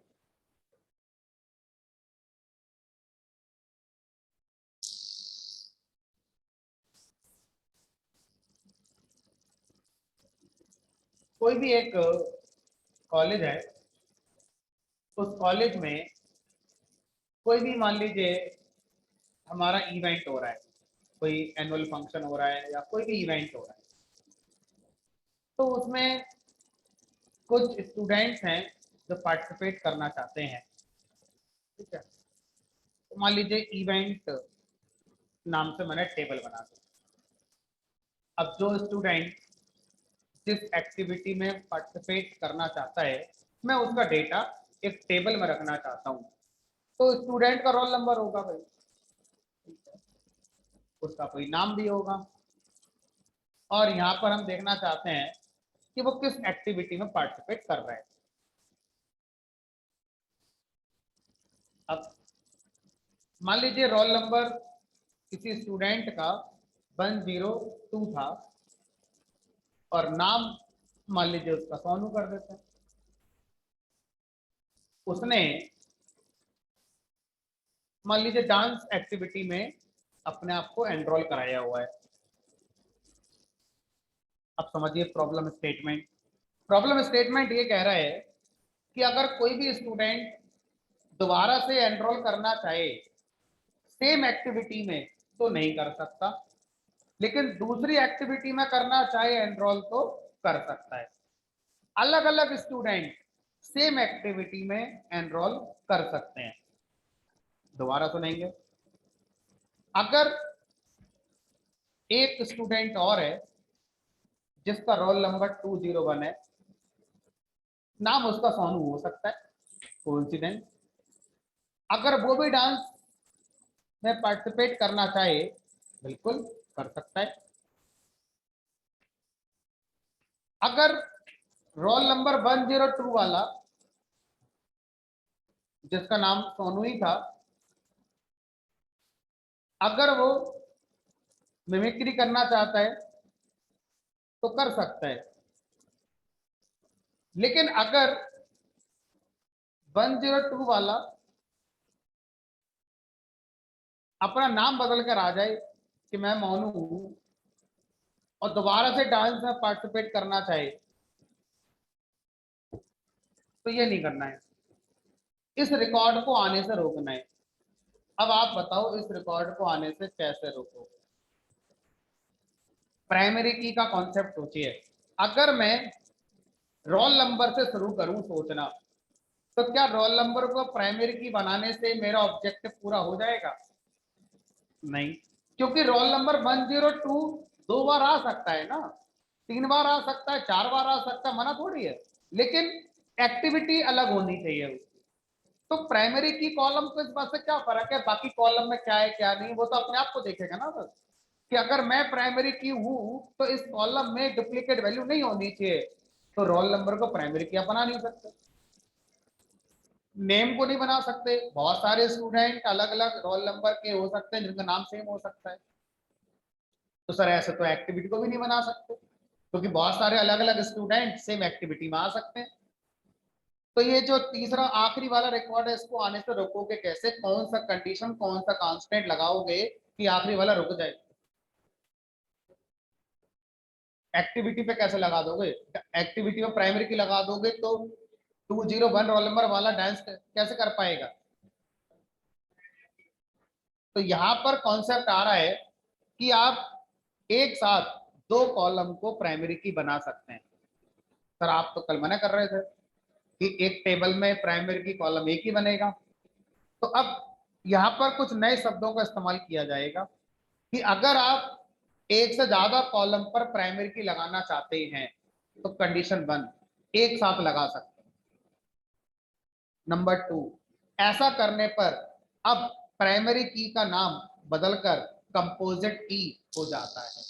तो कॉन्सेप्ट है composite key constant. Composite key constant क्या होता है? कंपोजिशन। दो कॉलम का प्राइमरी की बनाकर हमने कंपोजिशन कर दिया, 3 का, 4 का, 5 का, तो क्या कहलाएगा हमारा वो? Composite key. तो जब कभी मुझे अपनी टेबल में दो कॉलम के बेस पर यूनिकनेस मेंटेन करनी हो कि भाई जब इन दो कॉलम में सेम वैल्यू आएंगी तब हम डुप्लीकेसी मानेंगे। Individually column duplicate value contain कर सकता है, लेकिन एक साथ इन दोनों कॉलम में अगर डुप्लीकेट वैल्यू आ गई तो एरर आ जानी चाहिए, है ना? तो इस कॉन्सेप्ट के लिए हमें क्या पढ़ना होगा? Composite key. और जो कंपोजिट की का कॉन्सेप्ट है वो कंपोजिट की नाम से अलग से कुछ नहीं होता, एक से ज्यादा कॉलम पर एक साथ जब प्राइमरी की बताई जाती है तो उसे हम क्या बोलते हैं? कंपोजिट की कहते हैं। कैसे करके मैं आपको दिखाता हूं।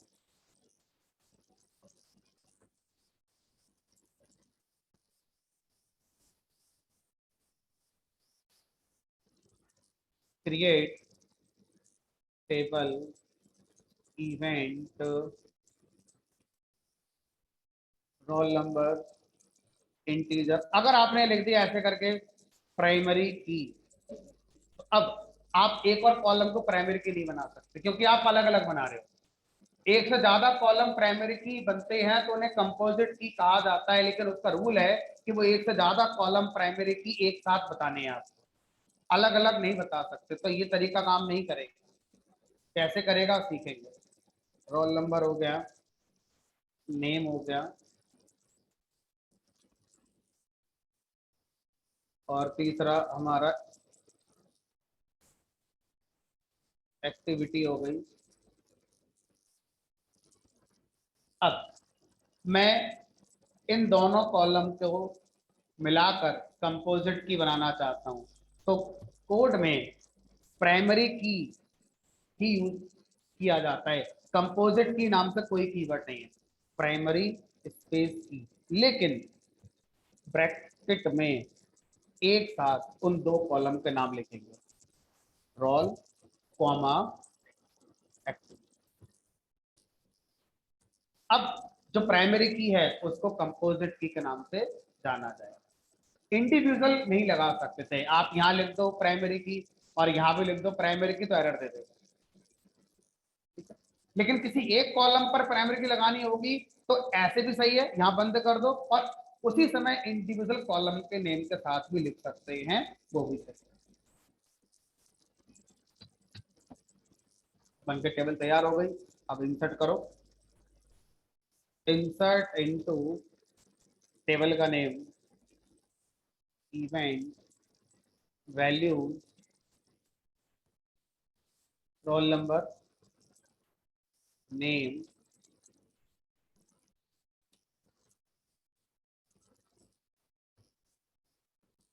रोल नंबर कर सकता है।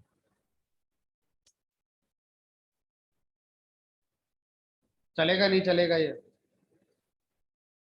वाला रिकॉर्ड इंसर्ट होगा या नहीं? 101 ए मिमिक्री,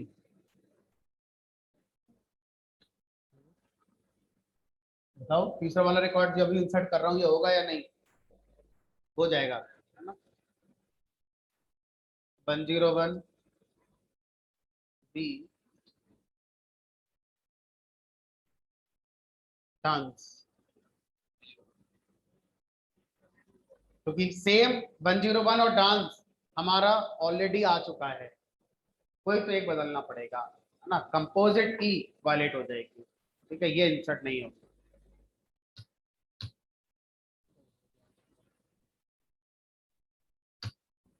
डुप्लीकेट एंट्री, कलेक्टिवली इन दो कॉलम की वैल्यू से मिलकर डुप्लीकेसी मैनेज हो रही है। तो इंटरव्यू के अंदर ये कई तरह से क्वेश्चन पूछा जा सकता है, प्रेजेंस ऑफ माइंड आपको अपनी दिखानी होगी। तो ऐसे पूछ सकता है कि भाई क्या एक से ज्यादा कॉलम पर प्राइमरी की लगा सकते हैं, तो आप ये बोलेंगे कलेक्टिवली हम लगाते हैं, उसको हम कंपोजिट की के नाम से जानते हैं। इंडिविजुअली दो कॉलम पर अलग अलग प्राइमरी की नहीं लगा सकते। वो बोलेगा थोड़ा और एक्सप्लोर करो, तो आप क्या बताओगे कि माना हमारे पास एक टेबल है, अब उस टेबल पर मैंने अल्टर का यूज करते हुए एक प्राइमरी की ऐड कर दी। अब मैंने एक और अल्टर कमांड चलानी है, एक और कॉलम पर प्राइमरी की लगाने की तो नहीं है, क्योंकि हम अलग अलग लगा रहे हैं।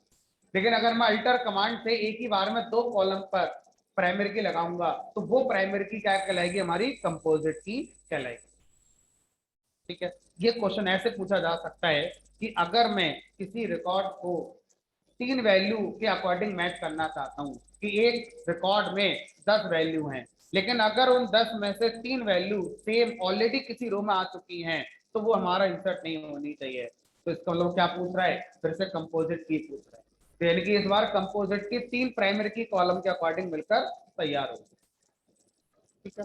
चलो, ये हो गया आपका कंपोजिट की वाला कॉन्सेप्ट कि कैसे कंपोजिट की हमारा काम करते हो। अब हमारे पास जो भी स्ट्रिंग कॉलम्स हैं, ईएमपी टेबल में वापस आ गए।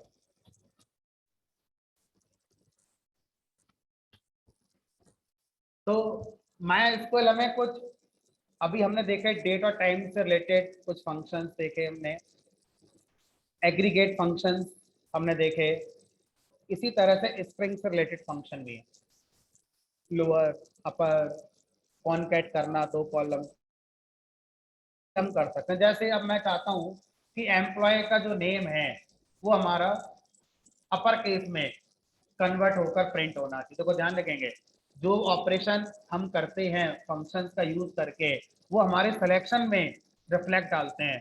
एक्चुअल टेबल में जो डेटा है वो जैसा चला गया वो चला गया, वहां चेंज नहीं होगा। वहां चेंज करने तो अपडेट कमांड ही चलानी पड़ेगी। अगर आपको टेबल के अंदर परमानेंट चेंज करने हैं तो अपडेट सही होगा, कोई और तरीका नहीं है। सेलेक्ट के बाद आप जो जो ऑपरेशन कर रहे हैं वो आउटपुट में बस उस सेलेक्ट कमांड का जो रिजल्ट है उसमें एप्लीकेबल होंगे, बाकी नेटिवली टेबल जैसी थी वैसी रहेगी हमारी, ठीक है। तो अब यहाँ पर हम लिखते हैं सेलेक्ट अपर, अपर नाम का एक फंक्शन है। अपर फंक्शन हमारा किसी बैरकर कॉलम के साथ काम करता है। तो हमारे पास दो बैरकर कॉलम है, डिपार्टमेंट नाम से है और एम्प्लॉय नेम नाम से। तो यहाँ पर मैं क्या कर सकता हूँ, यहाँ मैं लिख सकता हूँ select upper employee name from EM, सारे एम्प्लॉय के नेम अपर केस में आकर आपके आउटपुट में आ गए। अब ये मत करना टेबल में जाकर चेंज हो गए, नहीं होंगे, वहां तो जैसे है वैसे ही है। टेबल में चेंज होने का मतलब अपडेट, जब तक अपडेट कमांड नहीं चलेगी टेबल में कुछ भी चेंज नहीं होता। ठीक है। अब जिस तरह से अपर है उसी तरह से लोअर भी होगा।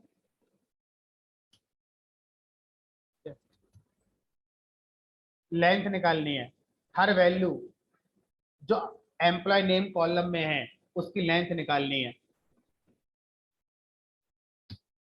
लेंथ नाम का फंक्शन है, लेंथ फंक्शन चला दो, इससे आपकी लेंथ आ जाएगी। तो लेंथ नल वैल्यू के साथ काम नहीं करेगी। ठीक है सर। कॉनकैट, दो कॉलम को मिलाकर आउटपुट में दिखाना है। तो कॉनकैट कह रहा है मुझे वो दो कॉलम दे दो जिनको मिलाकर दिखाना है। हमने कहा चलो एम्प्लॉय आईडी ले लो और एम्प्लॉय की सैलरी, तो ये दोनों कॉलम कॉनकैट होकर आ जाएंगे। अब कॉनकैट होने के लिए ऐसा कोई रूल नहीं है कि वो दोनों कॉलम स्प्रिंग टाइप के वैरकर टाइप के होने चाहिए। कोई भी दो कॉलम है वो कॉनकैट करके आप आउटपुट में एज ए सिंगल कॉलम दिखा सकते हैं। तो सर ये तो कुछ समझ ही नहीं आ रहा है, वो आपको देखना है। कॉनकैट को इस बात से क्या मतलब कि आप क्या कर रहे हो, उसका काम है दो या तीन या चार पांच जितने कॉलम आप देना चाहते हैं आप दें, उन सब कॉलम की वैल्यूज को मिलाकर आपको आउटपुट में दिखा देना। तो क्या सर बीच में कोई सेपरेटर लगाते हो तो ज्यादा रीडेबल आउटपुट हो जाएगा? Answer is yes. आप कॉन्कैट फंक्शन में सेपरेटर अपना यूज कर सकते हैं, मैनुअल स्ट्रिंग। क्या लगाना चाहते हो? अपने का स्पेस, स्पेस लगा, फिर अंडरस्कोर कॉमा, जो लगाना चाहते हो लगा दो, कोई मना नहीं। सर स्पेस सही लग रहा था, वो आप देखो क्या सही लग रहा था क्या नहीं लग रहा था। ये भी सही लग रहा था। अब देखो कॉलम का नाम जो सिलेक्शन में लिखकर आ रहा है अजीब लग रहा है, तो बेटर होगा आप अलाइज करोगे एज एम्प्लॉयडी कॉलन एम्प्लॉय। अब इसमें कॉलन काम नहीं करेगा, स्पेस भी काम नहीं करेगा शायद, अंडरस्कोर काम करेगा।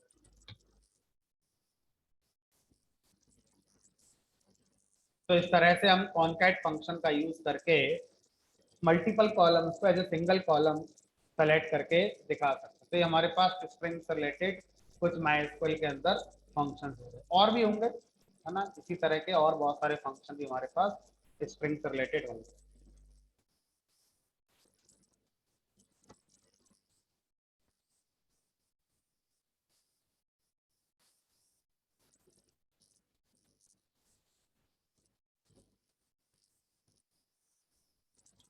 क्या क्या बचा? अच्छा जो सामने लिखा है यही बचा, कमेंट। क्या एसक्यूएल के अंदर हमारे कमेंट होते हैं, जैसे आपने कुछ भी लिखा, अब मैं लिखना चाहता हूँ कि ये कमांड हमारा लेंथ ला कर देगी, तो कैसे लिखें? तो किसी भी क्वेरी के साथ अगर आप कुछ कमेंट करना चाहते हैं और वो लास्ट में लिखना है तो आप क्या करेंगे, स्पेस देकर डबल डैश और उसके बाद जो लिखना चाहते हैं वो लिख सकते हैं, विल रिटर्न।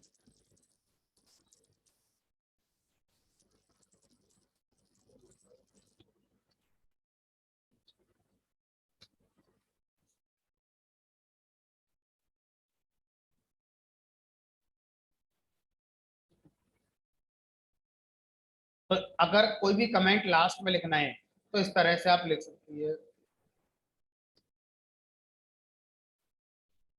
एक बार जब लिखो तो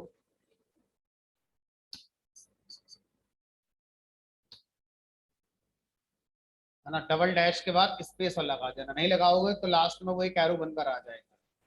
तो अगर आप किसी क्वेरी के लास्ट में कोई भी चीज लिखना चाहते हैं, जैसे आप इतनी क्वेरी लिख रहे हैं, अब मैं आपको मान लो इसे कॉपी करके दूंगा, तो मैं चाहता था कि मैं लिख पाऊं कि हर क्वेरी का मीनिंग कि वो क्या कर रही है, तो कमेंट बनाकर आप ऐसे लिख सकते हैं। ठीक है। अगर क्वेरी के बीच में कहीं कमेंट बनाना हो तो ये तो लास्ट कमेंट है, क्वेरी के लास्ट में कमेंट, अगर बीच में लिखना हो तो जैसे यही है, और यहां से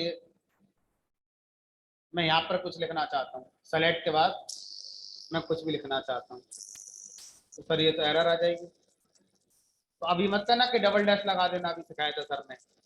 डबल डैश का रूल होता है जहां से डबल डैश शुरू हुआ है तब से लेकर लास्ट तक सब कमेंट होगा, क्योंकि वो आपसे खत्म नहीं पूछ रहा है, वो बस आपसे शुरू पूछता है और लास्ट तक चलता है। लेकिन अगर मुझे अपना एंड पॉइंट भी बताना हो कि शुरू यहाँ से खत्म यहाँ पर, तो स्लैश एस्ट्रिक से स्टार्ट करेंगे और एस्ट्रिक स्लैश से क्लोज करेंगे। सी स्टाइल वाला कमेंट है, सी में कमेंट ऐसे चलते थे, मल्टी लाइन वाला। ठीक है, तो इस तरह से एसक्यूएल के अंदर भी क्या होते हैं, हमारे कमेंट्स होते हैं जो हम यूज कर सकते हैं। सिंगल एक हमारा कमेंट हो गया एंड कमेंट, जो क्वेरी के लास्ट में लिखा जाता है डबल डैश के साथ, और एक हो गया कहीं भी लिखो जहां मन करता है, जहां पर आपको स्टार्ट कमेंट और एंड कमेंट दोनों नोटेशन आपको यूज करने होंगे।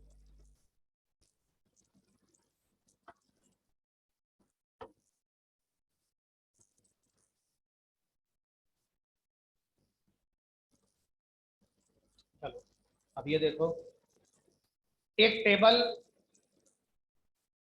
हमारी ऑलरेडी बनी हुई है, उससे मैंने कुछ रिजल्ट सेलेक्ट किया, तो जो रिजल्ट आया क्या मैं उसको एक दूसरे टेबल में स्टोर कर सकता हूँ? कैसे, समझिए मैं क्या कहना चाह रहा हूँ, ये अच्छा पॉइंट एक मिला। Select asterisk from employee where employ salary is greater than 50,000, greater than और इक्वल टू। अब मैं चाहता हूं जो रिजल्ट आया है उस रिजल्ट को एक टेबल में, अलग टेबल बनाकर उसमें स्टोर कर लो, ताकि अगर कल को मुझे सिर्फ 50,000 से ज्यादा के जो एम्प्लॉयज हैं उन पर ही कोई काम करना होगा तो बार बार मुझे वेयर नहीं लगाना पड़ेगा, ऑलरेडी मैंने रिजल्ट को उठाकर एक टेबल में रख लिया है, अब उस टेबल पर जाके मैं अपना जो करना होगा वो करता रहूंगा। आंसर इज यस, हम ऐसा कर सकते हैं। सेलेक्ट से जो भी रिजल्ट निकलता है, चाहे वो किसी भी तरह की क्वेरी सेलेक्ट हो, चाहे वो ग्रुप वाली हो, ऑर्डर वाई हो, कोई सी भी सेलेक्ट कमांड से जो भी रिजल्ट बन रहा है उस रिजल्ट को मैं एक टेबल में स्टोर कर सकता हूँ। ये अक्सर उस क्वेश्चन का आंसर होता है जहां पर आप ये पूछते हैं कि सर इस रिजल्ट को कहीं सेव नहीं कर सकते ताकि कल भी यूज कर लें? आंसर इज यस, जो भी रिजल्ट आया है सेलेक्ट से आप उसको एक टेबल में स्टोर कर सकते हैं। अब वो टेबल परमानेंट हो गई आपकी माई एसक्यूएल में, जब तक माई एसक्यूएल अनइंस्टॉल नहीं करोगे, डिलीट नहीं करोगे, तब तक वो टेबल भी आपकी वहां पर रखी रहेगी। लेकिन इस वक्त ध्यान रखना खर्चा होगा मेमोरी का, मेमोरी का वेस्टेज भी हो रहा है। अब आप इसे वेस्टेज मानो ना मानो वो आप पे डिपेंड करेगा, लेकिन मेमोरी तो लगेगी क्योंकि अलग टेबल बन रही है। उतने ही रिकॉर्ड एक्चुअल टेबल में है और उन्हीं में से कुछ निकाल कर यहाँ भी आ गए, तो सोचो, आप बोलेंगे सर डुप्लीकेसी हो गई, क्योंकि जो यहाँ पर आए हैं वो यहाँ भी तो रखे हुए हैं, जब जरूरत पड़ती तो यहाँ से ही निकाल लेते आप। लेकिन आपने किसके बारे में सोचा? अपने बारे में सोचा कि मुझे बार बार वेयर लगाना पड़ेगा। आपने मेमोरी के बारे में नहीं सोचा कि अगर मैं ऐसा कर रहा हूं तो सेम डेटा को मैं फिर से एक कॉपी बनाकर अलग टेबल में स्टोर कर दूं। तो सब कुछ सही है, आपको डिसाइड करना है कि आपके लिए क्या फिट है, वो आप कर सकते हैं, क्योंकि अगर ये गलत होता तो टॉपिक क्यों बनता था, है ना। फिलहाल देखो बनेगी कैसे, तो यहाँ लिखेंगे क्रिएट टेबल, टेबल का नाम, टेबल का नाम कर दिया एम्प्लॉय अंडरस्कोर 50,000, जिससे कि थोड़ा पहचान हो जाएगी मैं क्यों बना रहा हूँ टेबल। ये वो टेबल है जिसमें 50,000 सैलरी वाले एम्प्लॉयज होंगे, एम्प्लॉयज 50,000 या एम्प्लॉय सैलरी 50,000।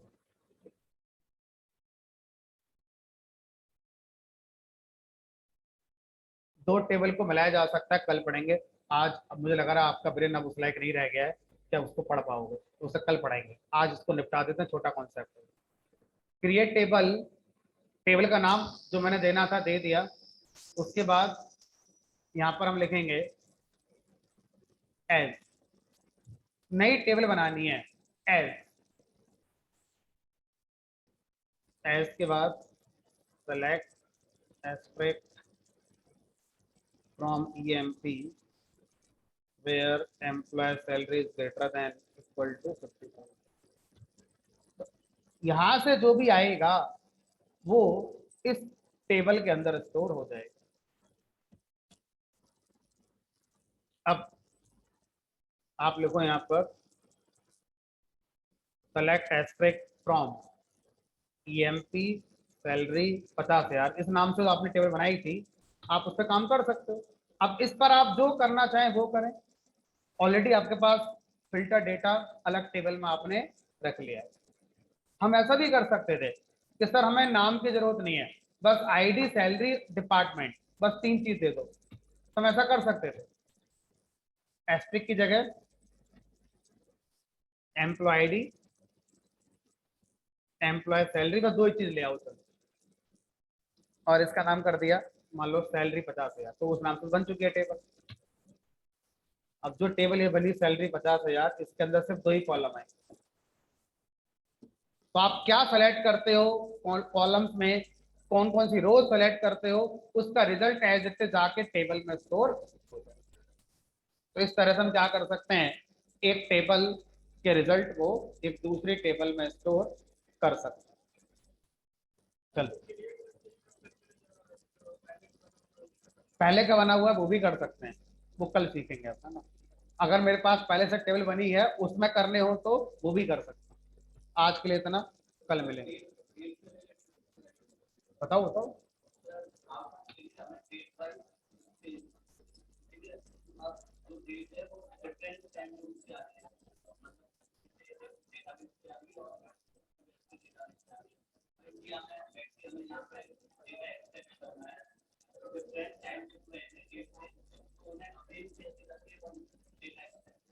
जो डेट फॉरवर्ड वाला फंक्शन था उसका यूज करेंगे। पहले क्या करेंगे, जो अलग अलग टेबल से में डेटा आ रहा है तो ज्वाइन लगाएंगे पहले, तो है ना। ज्वाइन से क्या होगा, मल्टीपल टेबल का डेटा को हम फैच कर लेंगे। उसके बाद जो अलग अलग टाइम जोन अलग अलग जगह के थे उनको फॉर्मेट फंक्शन जो अभी पढ़ाया मैंने, डेट फॉर्मेट, उनका यूज करेंगे। और जो डेटा आया उसको एक नई टेबल में स्टोर कर लेंगे। अब उस नई टेबल में अलग अलग टेबल का डेटा अलग अलग टाइम जोन के हिसाब से जो था वो एक फॉर्मेट में आकर सेव हो गया। अब उस पर आप क्वेरी करो जो करो, ऐसे कर सकते हैं। और अगर ऐसा अलग नहीं करना है तो नेस्टेड क्वेरी करना बना लो। डेट फॉर्मेट फंक्शन, भाई आप जो भी डेट लाओगे उसमें ईयर तो होगा ही।